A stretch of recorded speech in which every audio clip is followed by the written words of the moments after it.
Dinașilor, avem un update criminal. Nu uitați să apăsați butonul de like, să apăsați subscribe și clopoțelul. Bun. Și haideți să începem.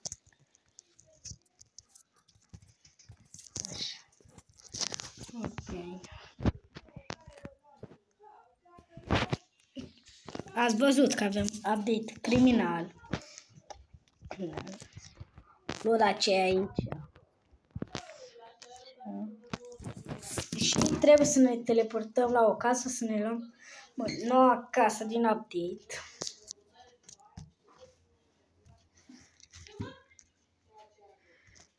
Aici 16 milioane.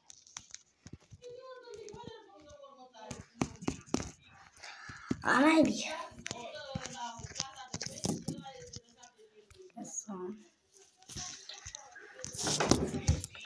După cum vedeți, avem un nou update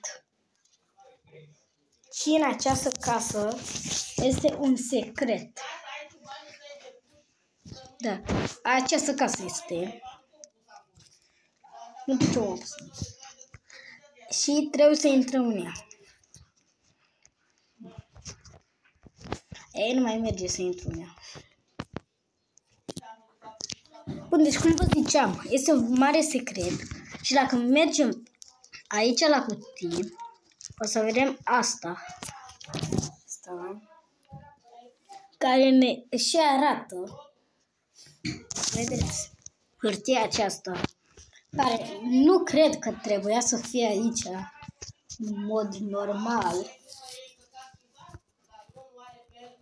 De ceva scris pe ea. Și un nume, Marcus. Ok. Acum ar trebui să ieșim.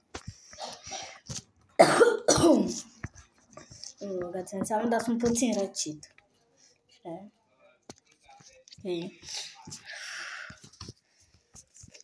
Ar trebui să ieșim.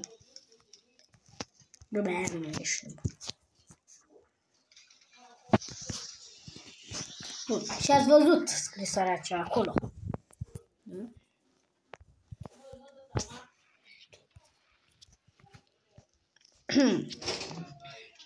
Ar trebui să mergem în partea aceasta.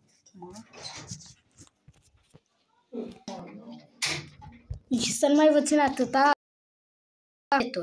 La mob trebuie să apăsăm pe el și hopa.